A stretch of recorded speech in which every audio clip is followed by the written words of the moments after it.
إله إلا الله۔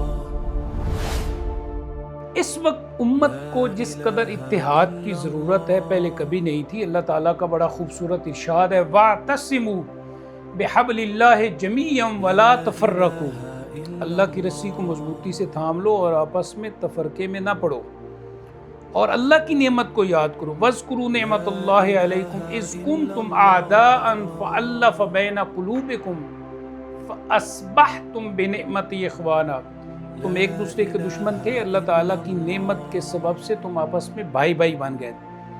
یہ اللہ کی رسی کیا ہے؟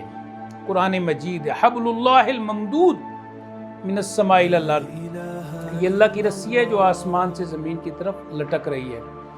تو امت کو، ملت کو، اہل پاکستان کو بڑی ضرورت ہے کہ اس وقت وہ آپس میں سارے آپس کے جو اختلافات ہیں ان کو ختم کریں، تفرقے ختم کریں، پولیٹیکلی بھی اور ریلیجیسلی بھی، سوشلی بھی، ہر حوالے سے۔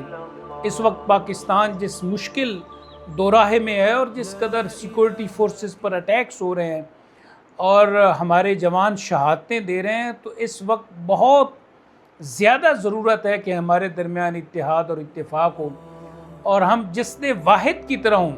جیسے سید المرسلین صلی اللہ علیہ وسلم نے فرمایا المسلم من سلم المسلمون من لسانہ و یدہ، مسلمان وہ ہے جس کے ہاتھ اور زبان سے تمام دیگر مسلمان محفوظ رہیں۔ اور پھر علامہ نے کیا خوبصورت کہا، منفعت ایک ہے اس قوم کی، نقصان بھی ایک ہی سب کا نبی، دین بھی، ایمان بھی ایک، حرم پاک بھی، اللہ بھی، قرآن بھی ایک، کچھ بڑی بات ہی ہوتے جو مسلمان بھی ایک، فرقہ بندی ہے کہیں اور کہیں ذاتیں ہیں، کیا زمانے میں پنپنے کی یہی باتیں ہیں؟ کون ہے تارے کے آئین رسول مختار، مصلحت وقت کی ہے کس کے عمل کا معیار، کس کی آنکھوں میں سمایا ہے شعار اغیار، ہو گئی کس کی نگاہ طرز سلف سے بیزار، قلب میں سوز نہیں، روح میں احساس نہیں، کچھ بھی پیغام محمد کا تمہیں پاس نہیں۔ تو آئیے ایک امت کی طرح، ایک ملت کی طرح، ایک پاکستانی بن کر سوچیں اور آپس میں اتحاد اور اتفاق کو پیدا کریں، اور ہر طرح کا مذہبی، لسانی اور پولیٹیکلی کا جو انتشار ہے اس کو ختم کرنے کی کوشش کریں۔ وآخر دعوانا الحمدللہ رب العالمین۔